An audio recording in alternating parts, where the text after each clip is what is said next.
Hello guys, एक बार फिर से आप सभी का स्वागत है मेरे स्टडी हुई के चैनल्स में, जहां मैं आज डिस्कस करने वाला हूं लूसेंट जो सामान्य ज्ञान की बुक है उसके पार्ट 3 है। ये पार्ट 1-2 को मैंने ऑलरेडी अपलोड कर दिया है। अगर आप लोगों ने नहीं वॉच किया है तो आप जाके देख ले उसे। देखिए, मैं कोशिश करूँगा कि बुक के सारे जो जितने भी चैप्टर्स है, history, geography, science, Lucent book के, वो सबको कवर करने करूँगा। लेकिन आपसे एक रिक्वेस्ट है कि यदि आपके पास ये बुक है तो आप मेरे साथ उस बुक को स्टडी करें, और जितने भी मैंने ये हाईलाइट किए हैं, जितने भी लाइन, ये सारे एग्ज़ाम के दृष्टि से काफ़ी महत्वपूर्ण हैं।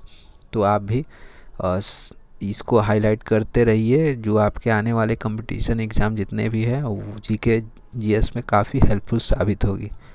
और यदि आपके पास ये बुक नहीं है तो मैं डिस्क्रिप्शन में इसके लिंक को प्रोवाइड कर दूंगा, वहाँ से आप ले सकते हैं, या अपने नियरेस्ट जो बुक स्टोर है वहाँ भी जाके आप ये बुक को मंगा सकते हैं। ओके, चलिए स्टार्ट करते हैं। जो आज का हमारा पार्ट 3 होगा, वैदिक सभ्यता। वैदिक सभ्यता का विभाजन 2 भागों में हुआ है। ऋग्वैदिक काल जो 1800 से 1000 ईसा पूर्व, और उत्तर वैदिक काल जो है 1000 ईसा पूर्व से 6000 ईसा पूर्व माना जाता है। आर्य सर्वप्रथम भारत एवं अफगानिस्तान में बसे। आर्य सर्वप्रथम भारत और अफगानिस्तान में बसे। मैक्स मुलर ने आर्यों को मूल निवास मध्य प्रदेश को माना है।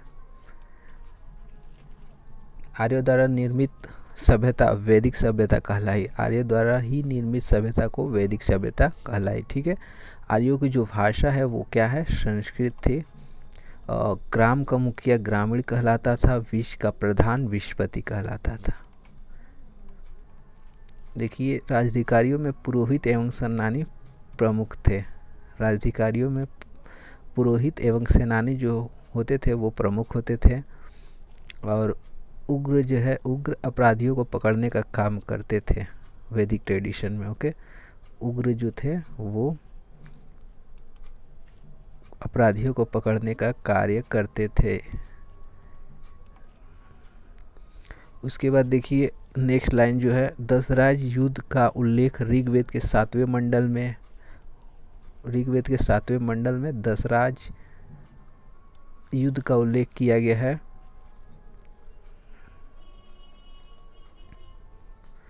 और जीवन भर अविवाहित रहने वाली महिलाओं को अमाजू कहा जाता है। और आर्यों का मुख्य जो पेय पदार्थ था वो सोमरस था, जो वनस्पति से बनाया जाता था। यहाँ एक राइट साइड कॉर्नर में देखिए इम्पोर्टेंट लाइन है, इसको आप तुरंत वीडियो को पॉज करिए, याद कर लीजिए। देखिए, उपनिषदों की कुल संख्या 108, महापुराणों की संख्या 18, और वेदांग की संख्या जो है वो है 6। तो इसे आप अभी वीडियो को पॉज करके याद कर लीजिए। उसके बाद चलिए आगे देख लेते हैं। देखिए आगे, आर्यों का प्रिय पशु घोड़ा था। सर्वाधिक प्रिय देवता इंद्र था। ये हम ऋग्वैदिक काल, आर्यों का विभाजन जो 2 विभाजन में हुआ है, ऋग्वैदिक काल और उत्तर वैदिक काल। ऋग्वैदिक काल में देखिए सर्वाधिक पशु घोड़ा और प्रिय देवता इंद्र थे। आर्य द्वारा खोजी गई धातु लोहा,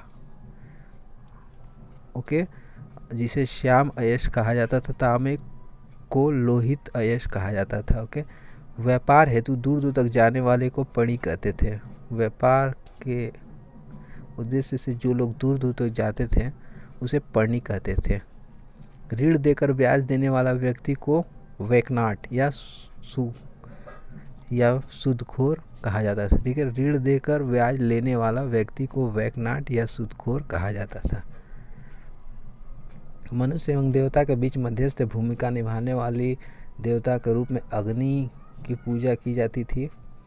और ऋग्वेदी में सभी नदियों में सरस्वती सबसे महत्वपूर्ण मानी जाती थी, पवित्र मानी जाती थी। और ऋग्वेद में गंगा और यमुना का जो उल्लेख है वो एक ही बार हुआ है। और सर्वाधिक जो नदी थी, वो सबसे पवित्र मानने जाने वाली नदी थी, वो थी सरस्वती नदी। और उत्तर वैदिक काल के बारे में देखिए, उत्तर वैदिक काल में इंद्र के स्थान पे प्रजापति प्रमुख सर्वाधिक प्रिय देवता हो गए थे। जो ऋग वैदिक काल में ज़्यादा जो देवता थे प्रिय इंद्र, लेकिन उत्तर वैदिक काल में उनके स्थान पर प्रजापति सर्वाधिक प्रिय देवता हो गए थे। और उत्तर वैदिक काल में राज्याभिषेक समय राजसूय यज्ञ का अनुष्ठान किया जाता था, राजसूय यज्ञ का अनुष्ठान किया जाता था। और उत्तर वैदिक काल में हल को सिरा और हल रेखा को सीता कहा जाता था। ओके, हल को सिरा और हल रेखा को सीता कहा जाता था। शाक्य दर्शन भारत के सभी दर्शनों में सबसे प्राचीन थे। उनके अनुसार तत्व 25, जिनमें प्राकृतिक पहला तत्व सत्यमेव जयते मुंडक उपनिषद से लिया गया था, जिसका अर्थ होता है जिसका इसी उपनिषद को यज्ञ की तुलना टूटी हुई नाव से की गई है। मुंडक से जो है मुंडक उपनिषद, उस उपनिषद को यज्ञ की तुलना टूटी नाव से की गई है। और गायत्री मंत्र सावित नामक देवता को संबंधित की है, जिसका संबंध ऋग्वेद से है। ऋग्वेद के कौन सा मंडल में गायत्री मंत्र का उल्लेख किया गया? तो आपसे मैं पूछता हूँ, आप यदि मेरे वीडियो को देखे होंगे, फर्स्ट वीडियो को, तो मैंने ऋग्वेदिक फर्स्ट में ही पढ़ाया है। तो अगर देखे होंगे तो प्लीज़ कमेंट करके बताइए, पता चल जाएगा कि आप पढ़ाई कर रहे हैं। या नहीं देखे होंगे तो आप तो लूसेंट बुक को फॉलो करते ही होंगे। तो आप कमेंट में मुझे थोड़ा बताइए कि ऋग्वेद जो गायत्री मंत्र है ऋग्वेद के कौन से मंडल से संबंधित है। इसको प्लीज़ रिप्लाई करिएगा। ओके, मुझे पता चल जाएगा कि जो है आपकी जीके कितनी अच्छी होगी। ठीक है, चलिए आगे बढ़ते हैं। देखिए, महाकाव्य 2 है, महाभारत और रामायण। और महाभारत का पुराना नाम क्या है? जन संहिता। जन संहिता है महाभारत का पुराना नाम। गोत्र नामक संस्था का जन्म उत्तर वैदिक काल में हुआ है। इसको याद रखिएगा, काफ़ी बार एग्जामिनेशन से आए हुए हैं। गोत्र नामक संस्था का जन्म उत्तर वैदिक काल में हुआ है। और यहाँ देखिए, इंद्र जो है युद्ध के नेता तथा वर्षा के देवता माने जाते हैं। अग्नि देवता एवं मनुष्य के बीच मध्यस्थ माने जाते हैं। और जो है पशुओं के देवता माने जाते थे विष्णु, विश्व के संरक्षक एवं पालनकर्ता। और मारुत जो है वो आंधी तूफान के देवता थे। तो अलग अलग देवता अलग अलग के लिए संबंध रखते थे। हर देवता की हर संबंध थे। ठीक है, जैसे इंद्र युद्ध नेता एवं वर्षा के देवता माने जाते थे, अग्नि देवता एवं मनुष्य के बीच मध्यस्थ, और पूषण पशुओं के देवता। इस प्रकार से होते थे अनेक देवता अनेक लोगों से। उसके बाद देखिए, महाजनपद को देख लेंगे। महाजनपद जो है वो काफ़ी ही इम्पोर्टेंट है, इसको ध्यान से थोड़ा देखिए। देखिए, बुद्ध के जन्म के पूर्व 6ठी शताब्दी ईसा पूर्व में भारतवर्ष 16 महाजनपदों में बढ़ गया था।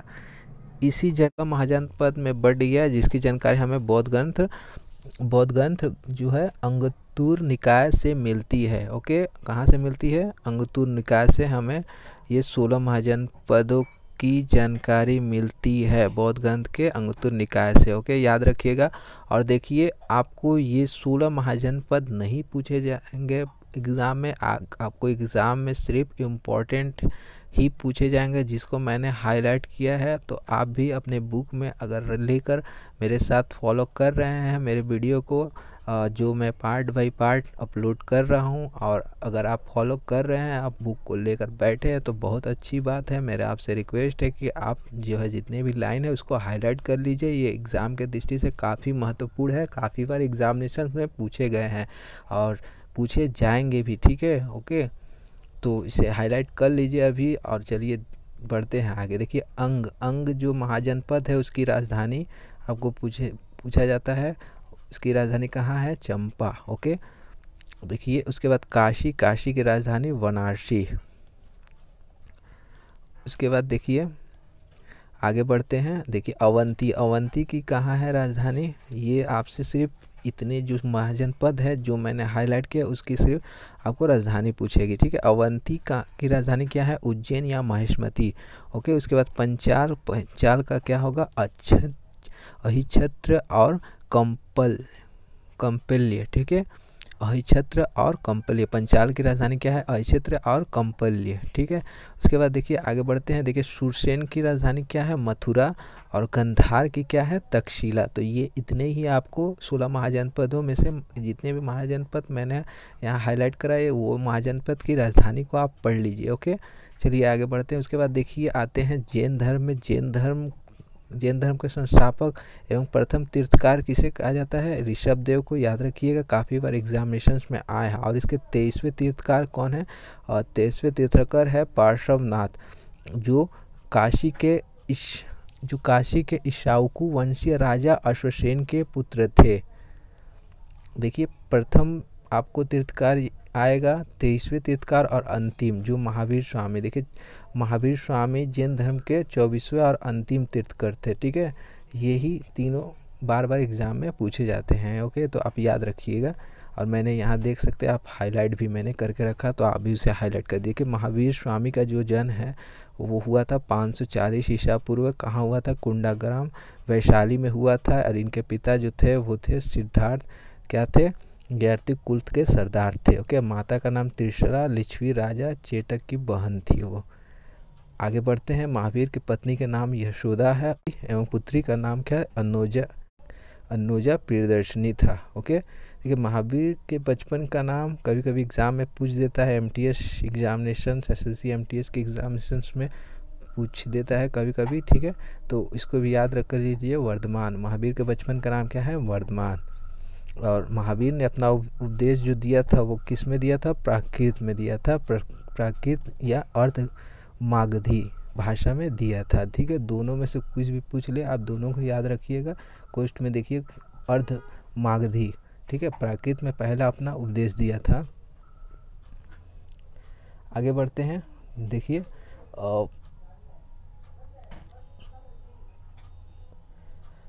यहाँ देखिए स्थूलभद्र के शिष्य श्वेतांबर और भद्रभाव के शिष्य दिगंबर।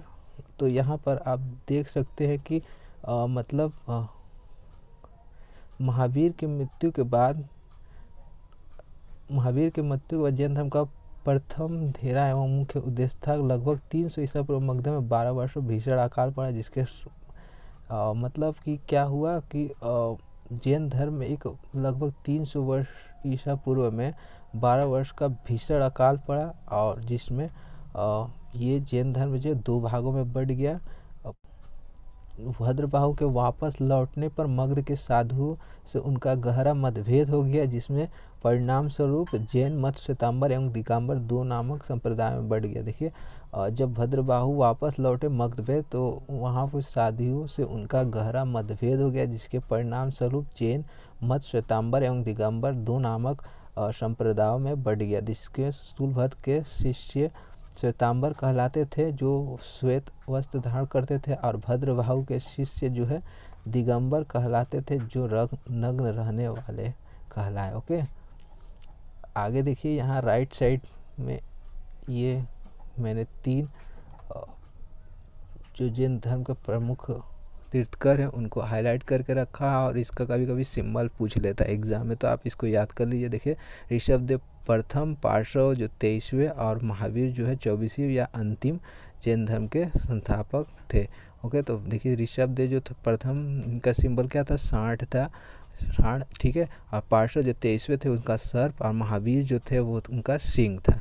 तो आप याद रखिएगा इसको, ओके। देखिए जैन धर्म में ईश्वर की मान्यता नहीं थी, जैन धर्म में ईश्वर की मान्यता नहीं थी, जैन धर्म में आत्मा की मान्यता थी। जैन धर्म में आत्मा की मान्यता थी, ईश्वर की मान्यता नहीं थी। और जैन धर्म मानने वाले कुल राजा थे उदयन वंद राजा, चंद्रगुप्त मौर्य, कलिंग नरेश खारगेल, राष्ट्रकूट राजा और देल शासक, ये थे जैन धर्म को मानने वाले कुछ राजा, ओके। आगे बढ़ते हैं। देखिए खजुराहो में जैन मंदिरों का निर्माण चंदेल शासकों द्वारा किया गया था। तो खजुराहो के जैन मंदिर का निर्माण किसने कराया, चंदेल शासकों द्वारा कराया गया था, ओके। और देखिए जैन तीर्थकर की जीवनी भद्रबाहु द्वारा रचित कल्पसूत्र में है, नृपेंद्र तीर्थकर की जीवनी भरतबाहु द्वारा रचित कल्पसूत्र में है। ओके, ये 72 वर्ष की आयु में महावीर की मृत्यु हुई, जो 468 ईसा पूर्व में बिहार के राज्य में पावापुरी जो राजगिरी में हो गई। ओके, महावीर की मृत्यु कब हुई? 72 साल में हुई और 468 ईसा पूर्व बिहार के पावापुरी राजगिरी में हुई। उसके बाद देखिए मल्लर, उसके बाद आते हैं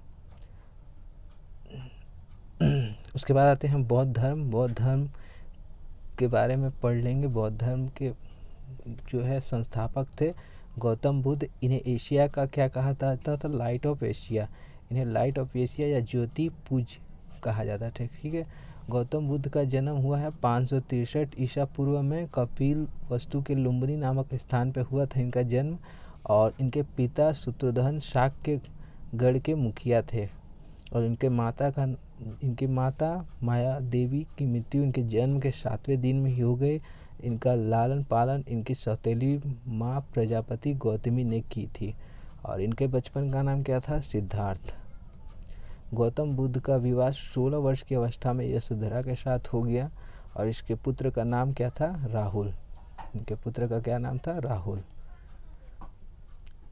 आगे बढ़ते हैं। सिद्धार्थ जब कपिल वस्तु की सैर से निकले तो उन्होंने निम्न 4 दृश्यों को क्रमशः देखा: बूढ़ा व्यक्ति, एक बीमार व्यक्ति, शव, ठीक है, शव एवं एक सन्यासी। सांसारिक समस्याओं से व्यथित होकर सिद्धार्थ ने 29 वर्ष का त्याग किया। कितने साल के थे गृह त्याग करते समय? 29 साल के, जिसको कहा गया महाविनिष्क्रमण कहा गया। इनके गृह त्याग को क्या कहा गया? महाविनिष्क्रमण।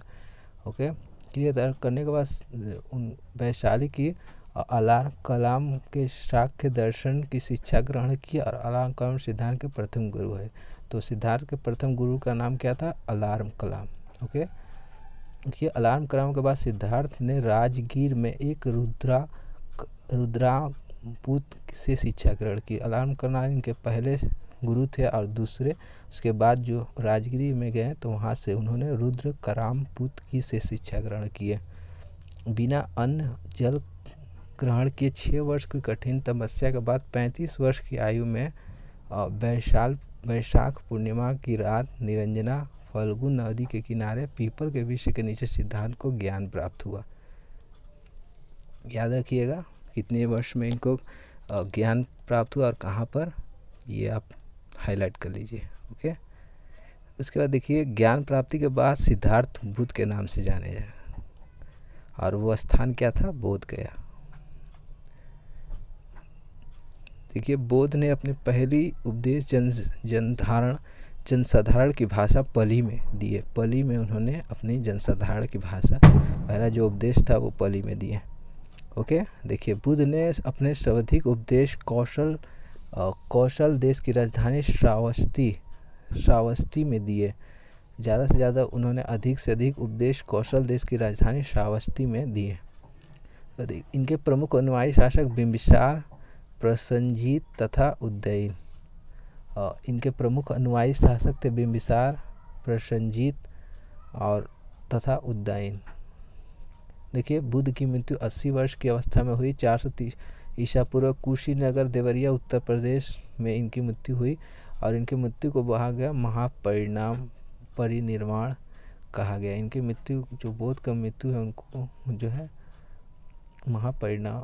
परिनिर्वाण के नाम से जाना जाता है। मल्लों के अत्यंत सम्मानपूर्वक बुद्ध को अंत्येष्टि संस्कार किया है। ओके, अंतिम संस्कार मल्लों ने अत्यंत सम्मानपूर्वक बुद्ध का अंत्येष्टि संस्कार किया। बौद्ध धर्म के बारे में हमें विशद ज्ञान पाली त्रिपिटक से प्राप्त हुई। ये जो त्रिपिटक है वहाँ से हमको बौद्ध धर्म की ज़्यादा से ज़्यादा ज्ञान प्राप्त हुई। ठीक है, और देखिए तृष्णा के क्षीण हो जाने की अवस्था को ही बुद्ध ने निर्वाण कहा। भिक्षुक बौद्ध धर्म के प्रचार के जिन्होंने संन्यास ग्रहण किया उन्हें भिक्षुक कहा जाता था। उपासक गृहस्थ जीवन व्यतीत करने वाले बौद्ध को अपनाने वाले को उपासक कहा। देखिए मतलब बौद्ध धर्म के प्रचार करने वाले संन्यास ग्रहण किया उन्हें भिक्षु कहा जाता था। और गृहस्थ जीवन व्यतीत करने वाले बौद्ध धर्म किसी तरह से भी आप व्यतीत कर लेते थे, जो बौद्ध धर्म प्रचार करके सन्यासी बन जाते थे उन्हें भिक्षु कहा जाता था। और गृहस्थ जीवन व्यतीत करके जो बौद्ध धर्म अपनाने वाले को उपासक कहा जाता था। ओके, याद रखिएगा आप। और उसके बाद देखिए, बौद्ध संघ में सम्मिलित होने के लिए न्यूनतम आयु थी, वो थी 15 वर्ष। बौद्ध संघ में प्रविष्ट होने की उपसंपदा कहा गया था। देखिए, तृतीय संगति 255 ईसा पूर्व, स्थान पाटलिपुत्र, मंगोलीपुत्र 30, और इसके शासनकाल था अशोक। चतुर्थ जो बौद्ध संगीत था उसका जो शासनकाल था वो कनिष्क के अंतर्गत था। ठीक है, देखिए, चतुर्थ बौद्ध संगति के बाद बौद्ध धर्म 2 भागों में बटा, हीनयान और महायान। ओके, देखिए, पवित्र त्योहार बैशाख पूर्णिमा है, जिसे बौद्ध पूर्णिमा के नाम से भी जाना जाता है। इसे सांसारिक दुख से मुक्ति हेतु बुद्ध ने अष्टांगिक मार्ग बातें कही है। संसार से दुखों से मुक्ति हेतु कुछ बातें बुद्ध ने कही है। क्या क्या कही है, देखिए, सम्यक दृष्टि, सम्यक संकल्प, सम्यक वाणी, सम्यक कर्मांड, सम्यक आर्ज, सम्यक, ये सब बात कही है। देखिए, निर्वाण बुद्ध धर्म का परम लक्ष्य है, जिसका अर्थ है दीपक का बुझ जाना, अर्थात जीवन का चक्र में मुक्त हो जाना। देखिए, अनिश्वरताद के संबंध में बौद्ध धर्म एवं जैन धर्म में समान आता है। गंधार शैली के अंतर्गत किया गया, लेकिन बौद्ध प्रथम मूर्ति सम्मत मथुरा कलाओं के अंतर्गत बनी। तो ये थे बौद्ध धर्म के कुछ इम्पोर्टेंट लाइन जिसको मैंने आज कवर किया, और इसी तरह मैं आगे भी वीडियो बनाता रहूँगा। और आपसे रिक्वेस्ट है कि वीडियो को मैं ज़्यादा से ज़्यादा जो है पूरे फिनिश करने की कोशिश करूँगा, यदि आप लोगों का सपोर्ट मिला तो। तब तक के लिए दोस्तों, thank you, keep watching my study few channels.